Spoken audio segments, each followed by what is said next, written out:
All right, ready to dive into something exciting. Always up for an adventure. What are we exploring today? How to spark creativity in the classroom. Ooh, sounds right up my alley. We're talking about more than just arts and crafts here. I'd say that. Really blending creative thinking with analytical skills, helping students learn to think outside the box Yeah, while still mastering those essential concepts. that's so important, right? Because we often treat creativity as this separate thing, like it's Right. only for the artsy kids, you know? Yeah. But the research actually shows that everyone has this creative capacity. Oh, It's just about providing the right environment for it to kind of blossom. so how do we do that? We've got a stack of articles Oh, wow. and even a YouTube video here Lots to unpack. from the Creative Educator, Okay? all focused on fostering creativity in learning environments. Yeah. Where do we even begin? Well, one article that really caught my eye is called 5 Hallmarks of a Creative Project. And it lays out these really practical guidelines for designing lessons Right. that really encourage that creative thinking. I like it. And the first hallmark is pretty surprising. Hmm. It actually suggests that a truly creative project shouldn't even need a student's name on it. Wait, really? Yeah. Think about it. The project should be so uniquely and personally expressed Okay. that you can instantly recognize who created it just by looking at it. Oh, I see what you mean. That's when you know students are truly invested in thinking outside the box. Okay, that's a really interesting way to look at it. Right. So it's not about following a formula. Yeah. It's about giving students the freedom to, really express themselves in their own way. Exactly. Yeah. And the article gives some great examples of how to do this. Okay. One suggestion is to ban clip art. That might sound a little radical, but I can see how it would force students to come up with their own visual solutions. Right. That's where the real creative thinking kicks in. Another example they give is designing wanted posters for vocabulary words. I love that. Much more engaging than just, writing a definition. Absolutely, yeah. It encourages students to think about the word in a different way, maybe even incorporating visual puns or imagery. Oh, that's fun. So we're talking about weaving creativity into even those subjects that traditionally feel very analytical, Right. like vocabulary building. Okay, so that brings us to another point, right? The idea that we can foster creativity across different levels of cognitive complexity. You got it. I'm not sure I follow. Oh, let me explain. Yeah. There's this framework called Webb's Depth of Knowledge, or DOK for short, Okay. which categorizes learning tasks based on the level of thinking required. Mm-hmm. And what's cool is that you can incorporate creativity into tasks at all 4 DOK levels. Even at the most basic level, Mhm. where students are just, recalling facts. Yep. They give the example of having students illustrate word problems. Hmm. It's still a level 1 task because it's about understanding the basic concepts. Right. But that visual element adds a layer of engagement and helps students connect with the material in a different way. So we've got banning clip art, designing wanted posters, illustrating word problems. It sounds like we're really starting to build a toolkit here for teachers. Exactly, Sarah. to use. And as we move up the DOK levels, the creative challenges become more complex. Gotcha, okay. A level 2 activity might involve having students create cool words for vocabulary, Cool words, okay. where they fill the word itself with an image that represents its meaning. Oh, that's clever. Yeah. So instead of just memorizing a definition, they're really thinking about the essence of the word Yes. and expressing it visually. I bet that helps with retention too. Absolutely. And then at the higher levels, you can have students design mystery projects. Yes. Where they present facts in this compelling way that leads the audience to make inferences. Exactly. It's like turning fact-finding into a detective game.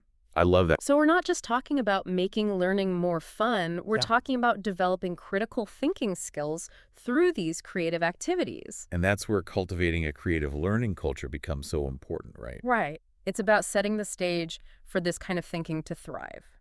Okay, so let's talk about that. All right. What does a creative learning culture actually look like? Well, another article, Cultivate Creativity in Your Learning Culture, outlines 7 key strategies for doing just that. Okay.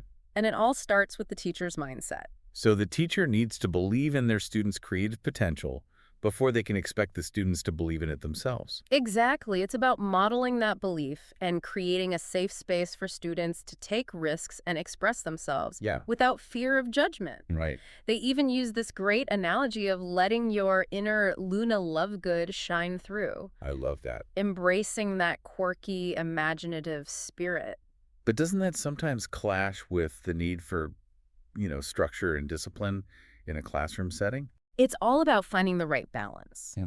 The article talks about valuing questions over answers, Right. which can be a bit of a shift for teachers who are used to being the holders of knowledge, right? So encouraging students to be curious, Yeah. to explore, to not be afraid of not knowing the answer right away. Uh-huh. Yeah.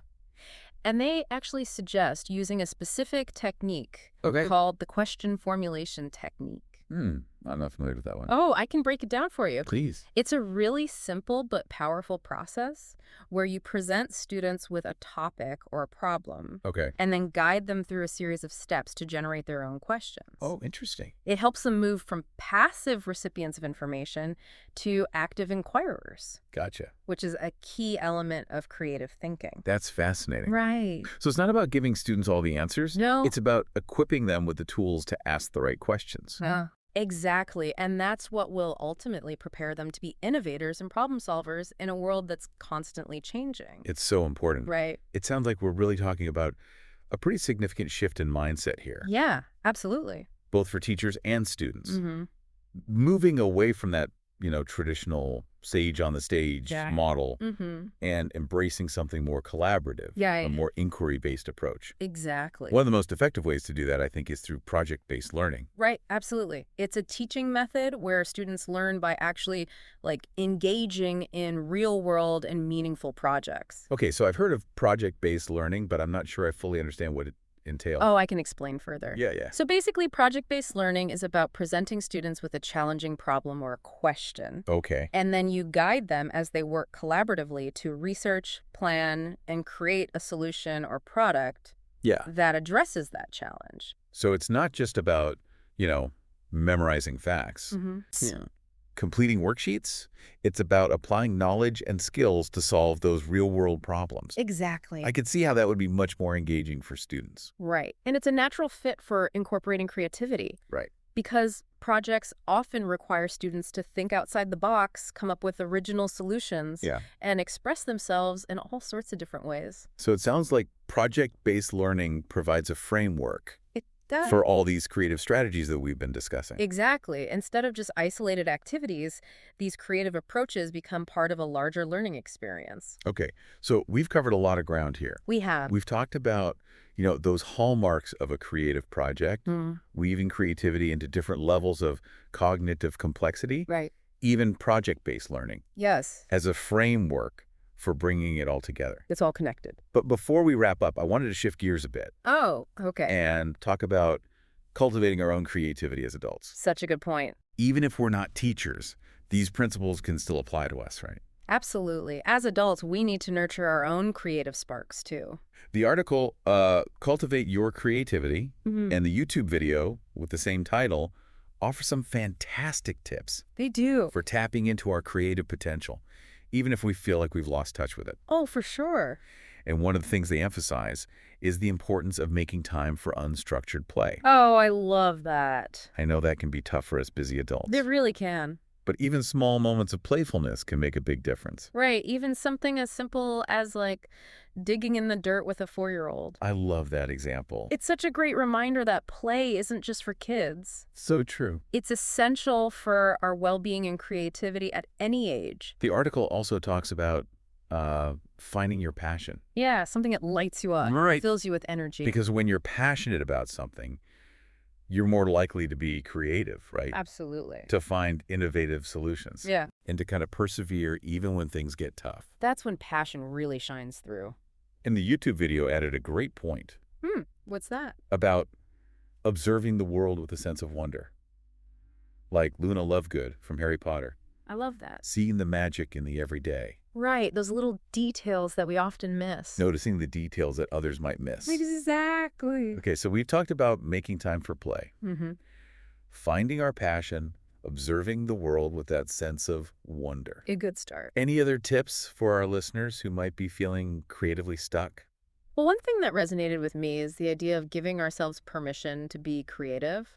Yeah, sometimes we get so caught up in doing things the right way Mhm. that we stifle our own creative impulses. And creativity often involves breaking the rules, experimenting, and embracing the unexpected. So what rule could you break this week to spark your own creativity? It could be something small, like trying a new recipe, exploring a different walking path, or finally starting that creative project you've been putting off. Right. Or what small act of rebellion will you commit to unleash your inner Luna Lovegood? We'd love to hear your thoughts. You can share your experiences on social media using the hashtag #DeepDiveCreativity. And remember, creativity isn't a solo act.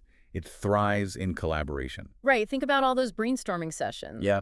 Where one person's idea sparks another, and Well, suddenly you have this incredible synergy happening. and it's not just about generating ideas. No. It's about, learning from each other, Yes. giving and receiving feedback, Uh-huh. working together toward a common goal. Those are all essential skills for success, no matter what you're doing. So let's encourage our students to collaborate, to share their ideas, Yes. and build on each other's strengths. And let's do the same in our own lives, Reach out to others, bounce ideas around, Yeah. and see what you can create together. Because when we unleash the power of collective creativity, We can make a real difference, that's what this deep dive is all about. inspiring you to embrace your creative potential. And to use it to make the world a more beautiful, More innovative. a more joyful place. Keep those dandelion seeds blowing. Yes. Keep asking what if. Keep creating. The world needs your unique spark. Thanks for joining us on this deep dive into creativity.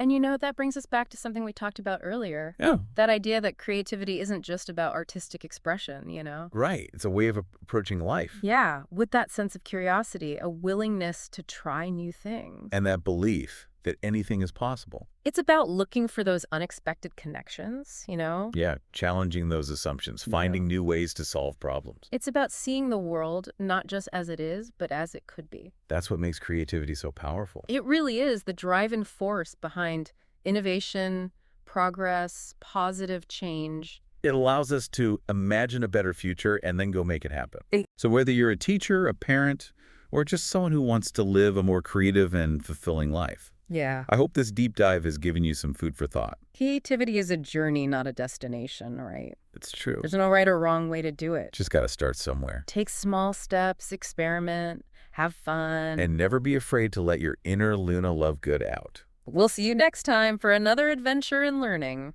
Sounds good.